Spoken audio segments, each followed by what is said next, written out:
Okay, Jack, I'm so glad you found us. You bought a house to be in this space. I know. I've heard. I'll take that.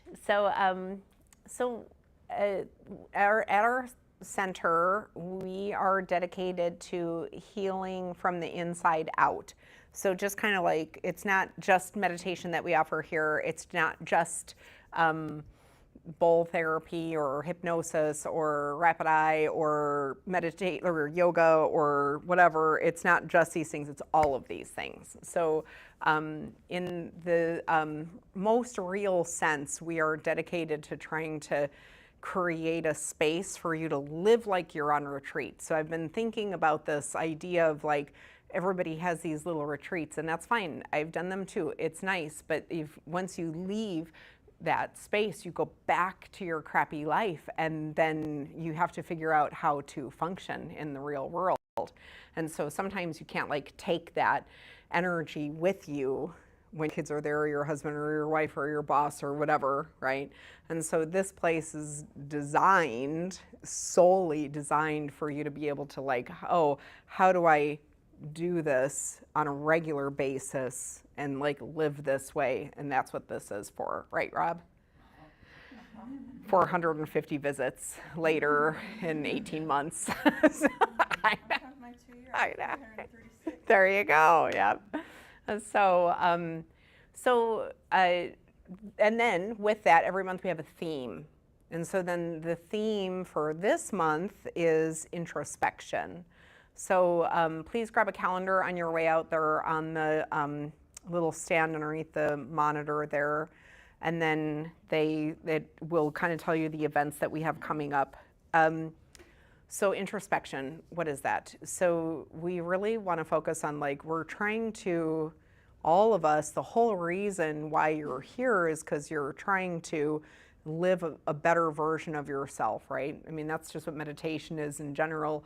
When we decide that we're going to start a meditation practice, it's because we're trying to live a better version of ourselves. We're trying to open ourselves up into something maybe a little bit stronger, maybe a little bit more peaceful, maybe a little bit more self-aware, whatever the case may be. Maybe it's all of those things. But when we have to know how to do it, you know, and it can be difficult. It isn't something like, you know, when somebody tells you, you should meditate more, it's like, thanks, okay, and now what? You know what I mean? And 2 breaths later, you just want to be done with it. So it really is a basket of practices is what we need in order to be okay. My husband, he kind of, in a tongue-in-cheek way, but there is a part of him that's kind of serious about this too, where he's like, this isn't really our culture. We live in the United States. We've got a Judeo-Christian background that's kind of like deeply ingrained in our philosophies here in the United States. People don't know how to do all the things that you tell them that they're supposed to do. And I would agree with that. I would agree with that to a point. And so that's why it's like I have to start adding to my toolbox. I have to start adding to my practices. Just like when the first time you started to learn how to work out, you know, people just hand you weights and then they're like, here, just start lifting weights. And then you like tear your muscle or you get some sort of an injury, right? Because you don't know what you're doing and you like just do it and you do it the wrong way. Or you learn bad sloppy habits and then over time you wind up blowing out your knee. That would have been me. And so, because I went to a trainer that he just manipulated my brain because he knew how easy that was to do because Melissa's got an ego that's like as big as Gibraltar sometimes when it comes to things. So he'd say things like, oh, I was going to tell you to do this, but I know you probably can't do it. So, and I'm like, oh, what does that mean? That means I can do it. And so I blew my knee out. And so that's an interesting thing, right? Because we get caught in the cycle of our ego, and then we think we know how to do something, and we really don't know how to do something. So all of that to say that we are starting at the basics with our meditation this month, with this idea of introspection. So, and we all need those reminders of these basic foundational things. Last month, we kind of went through this process of bringing back this idea of the witnessing the witnesser, which is like kind of higher level things. Now, I will say as we do our basics today, starting with our breath is where we're going to be. There's things I want you to think about with that, but I'm going to talk about that in a second. I am really big on like every day of meditation is different. Every day in meditation is different. Some days you think like you have one and it's so good and it's so rich and it's so yummy and it's so delightful. And you could sit there for 45 minutes to an hour and just be like, I'm in the space, like this is the space. I just want to stay here. And then there's other days where you're just fighting your brain the whole entire time. And it's like every 2 seconds, you're like, you know what I mean? And you like have to muscle your way through it. And so I love Z's shaking her head like this is like a thing that she knows so well. So my point in that is that even if you are somebody who has a developed practice, you probably still have really crappy days in your meditation. That's just the way it is. Just like if you're a working out person, there's days where you're like, you're killing it, you're running, right? And it's like, I'm killing it. And then there's a day where you're like, yeah, like I can't even. And it doesn't matter how conditioned you are. It doesn't matter how like much you know all of everything. It just, you can't do it. You know, and so that's when we have to learn to give ourselves some grace and know that the sun comes up tomorrow and we just learn again. So this is why we wanted to kind of like anchor down in these foundational things so that we can go farther. So this month is this like starting off with each step again so that we can really, really root down and be really solid in these practices. When we think of mindfulness practices, it is the one thing that is going to set you free above and beyond everything else in this world. And I mean that. You can be in a situation where your partner's making you crazy, your kids are making you crazy, boss, work, coworkers, family members, whatever the case may be, and you will be able to start to go, oh, whoa, I'm feeling this coming up. I can feel my heart rate change. I can feel sweat coming into my body. I can feel something in my stomach that doesn't feel so good. And it's like you can start to really, really dial in. And it's almost like whatever the situation is that's in front of you, you can just literally go, and just walk away. And it's like it doesn't even affect you. I mean, that's more powerful than anything in this world. Do you know what I mean? So, but we have to start off with these like real teeny weeny, like tink, tink, tink, fine tune, high treasure, little tinky fine tuning processes. Okay. All right. So as we go ahead and we start to do our seated position, so cross-legged position is good, sitting up nice and tall. I do half lotus. You don't have to do that. This just kind of helps my body center a little bit better, but you can just do cross-legged like this, or you can do Sukhasana, which is like one in front of the other. That's also very comfortable. So I like having my hips higher than my knees. That's always the best because then you feel like you're a little bit more balanced. Then bringing your butt flesh down into the bolster, but then still kind of like rising your chest up and then kind of working to get your head in line with your heart and then your heart in line with your pelvis. So if you do it right, you usually just stack right up on top of yourself and it feels really good. Your palms can be face up or they can be face down. If it's winter time, this is usually the only time that I suggest this because it's like I feel cold, so then I pull my body in close to myself and it feels good. But in the summertime, I like to have some air kind of moving around me, and especially because I'm in menopause, I always want to have air moving around me. And then your thumb and index finger can be in Chin Mudra, which is just like barely, barely, barely touching, okay? And you can do that again, palms face up or palms face down. If you're doing palms face up, then it's like you're ready to receive. If you're doing palms face down, it's like, oh, I really need to ground, okay? So whatever feels good for you. And then closing your eyes gently so that it's almost as if there's a little bit of light that can come in. And then just wiggling your jaw around a little bit. We want to be in the seated position where we're in a sense of strength in our core and in our shoulders, but not where it's struggling, not where it's like tension. So that's why it's more like a stacking, and then loosening up the jaw, loosening up the tongue, and making sure that everything is soft inside of you and not tight and miserable.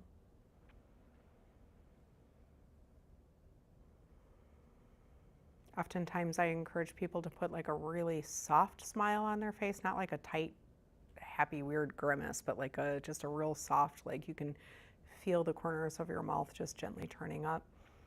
That releases a meridian point that's right underneath your nose at the top of your lip there. So when those two corners of your mouth go up like that, it releases that meridian point. And it goes through the central channel, which is called the sushumna, and then it lets the body know that you're safe and that you're in a good space.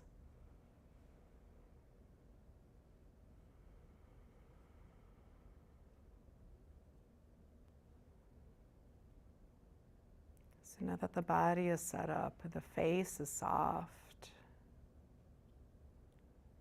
you are invited to bring your imaginary gaze point to your third eye, wherever you think your third eye is. And then you can even draw those eyes back in like an inch or two, and then that'll activate that center point. It's these little episiotic crystals that are around there, and when our eyes go to that point, it activates that. If it becomes a strain, if it becomes too much for you to hold that, you can let it go too.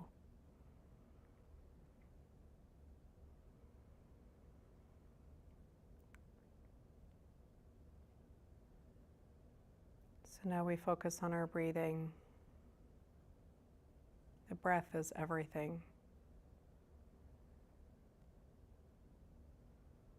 So I invite you to go to the tip of your nose.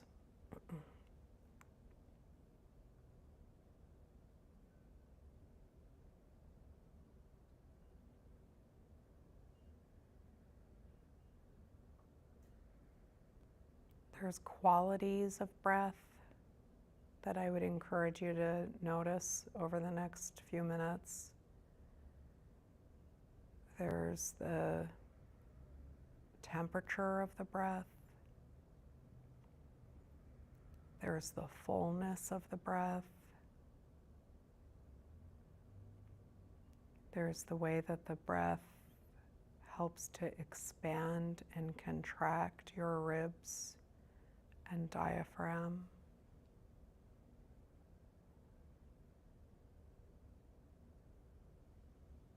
There's the sound of the breath. There's even a texture to breath, whether it's dry or moist.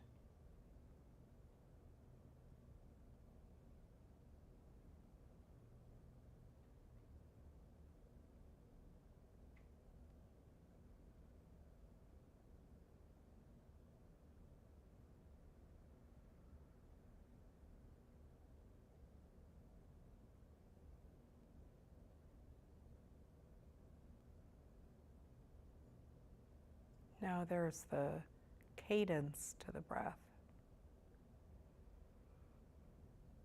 And there's an in breath and there's an out breath. And you'll notice that there's even a pause, sometimes very unaware, in between each of those.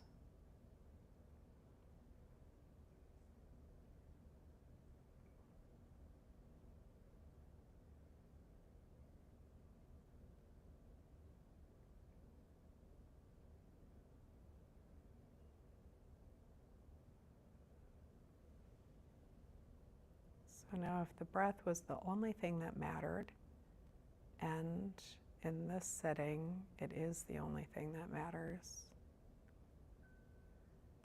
and you were to be in presence of it, it would be thinking to yourself in and out, or it would be inhale or exhale. If you're somebody who does Kundalini, maybe you would just do Sat Nam. But whatever resonates with you, I encourage you to stick to that while you're enjoying and standing in witness of those qualities of the breath that I had mentioned. Your brain and thoughts may want to wander, and the discipline for tonight is to just go back to your inhale and your exhale and notice the quality of it for the next few minutes.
So remind yourself to enjoy the qualities of the breath.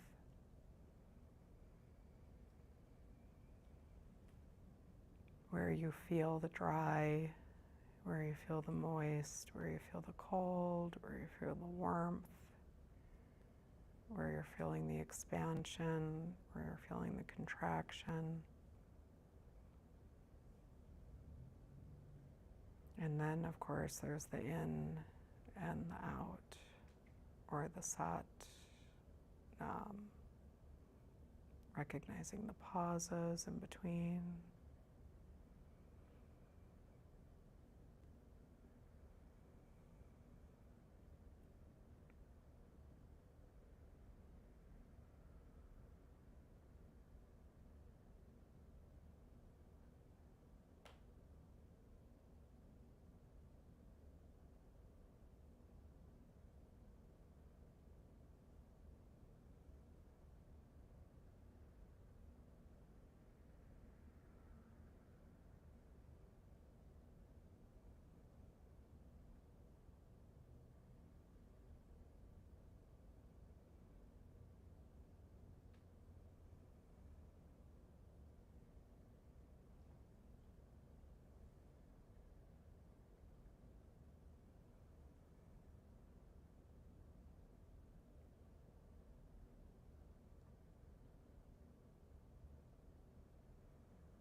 any discomfort comes in the body during this process, just acknowledge it.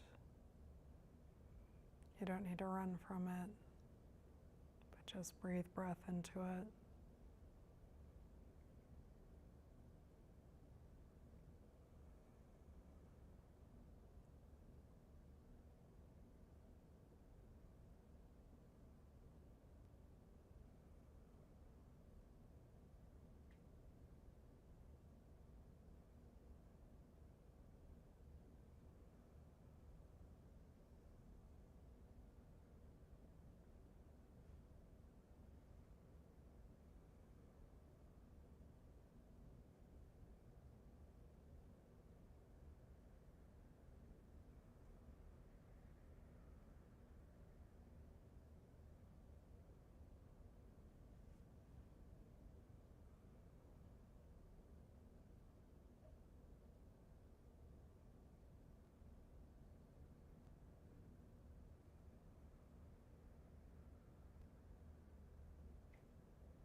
Taking these last few moments to just really take note of everything that you felt with your breathing.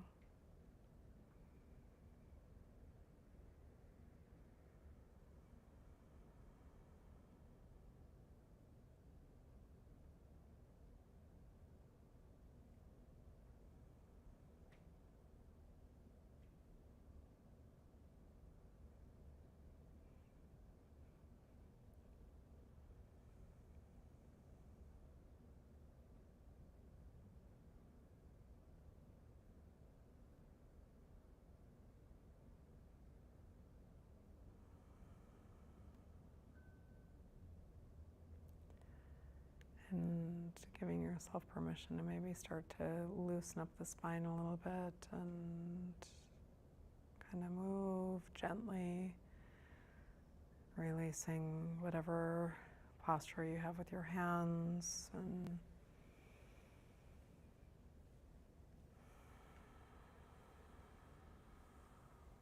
possibly turning your neck a little bit from side to side. And then, as always, letting your eyes be the last thing to come back online.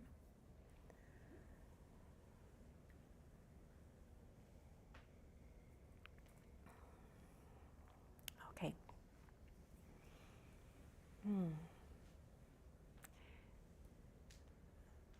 So, meditation is a gift that we can only give ourselves.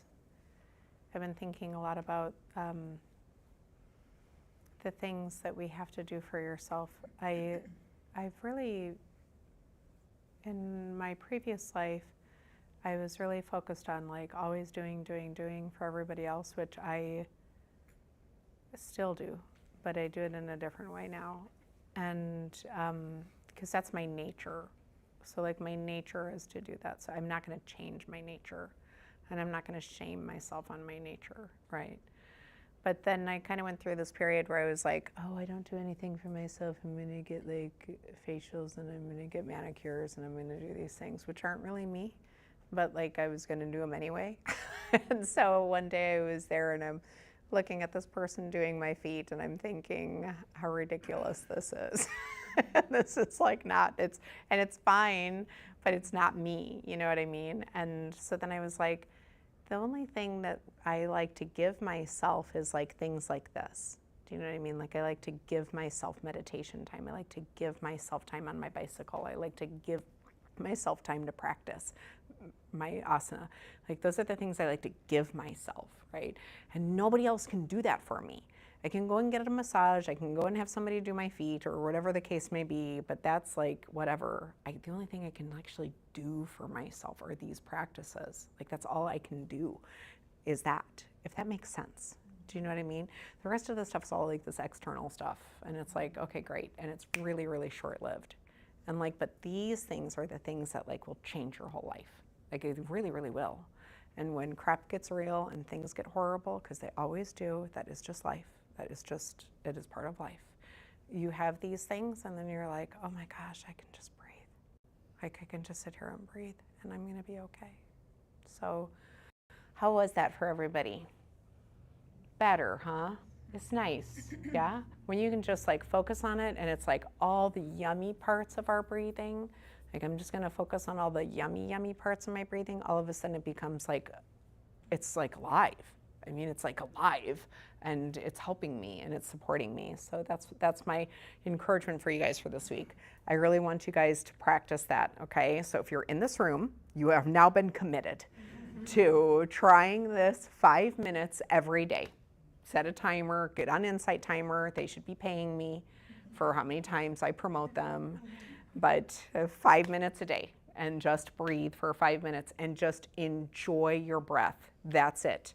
Just sit with it. It's like, what's it feel like, and how yummy is it, and where's the pause, and how long, and just let it be. Don't be a ball, like a cat with a ball with it, but like, just like, I'm gonna be in and out, or sat, nam, or inhale, exhale, okay?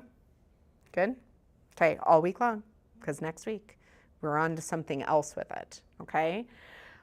Okay, in the month of July, we have like 3 things that I want to bring up. We have the sobriety circle, which is on the 11th, so that's on Friday night. If you know anybody that's in any type of a 12-step program at all, please come to that. It's at 6:30 p.m. on Friday the 11th. But first and foremost, this Saturday, we have a goddess circle, and that's at 7 p.m. Then we have an art show on the 19th. These are all Saturday events. We have an art show on the 19th. If you have artwork that you would like to display or showcase, please QR code thing the poster in there. Christina Rich is putting that together, and it's going to be a really cool thing. She's got a food truck coming and all the artists, and it's just going to be really cool. So even if you don't submit art, come, you know what I mean? So, because I think it's free, right, to show up? Yeah. So the food truck, I'm sure you'll have to pay for food, but I mean, to come and look at the art and everything, it'll be really cool. And then on the 26th, we have Band of Now coming, and it's the best. I cannot say enough. Who has never done kirtan before, then you all need to be here, because it is the best, and it's so ridiculously cheap. I think it's like $20 in advance and $25 at the door. I mean, they're just doing this like all for love, like 1,000%. And so please come. It is like your vibration. You feel so good afterwards, because you're just doing mantras like the whole night, and they put them on the wall, so you don't need to know them, don't worry. And it's a sing-along that's like sing and repeat, and you can get up and dance, or you can just sit in your chair and boogie a little bit, but it's the best. They're so good. We're so blessed to be able to have them. So okay, that's all. You've gone, haven't you, Misty? It's so good, right? It's so fun. And you've done it too, haven't you, Kitty Cat? It's the best. You're just like, whew. It's the best. I just think about it, and I just got, something's happening. All right, so I will see you guys next week. Well, actually, that's a lie.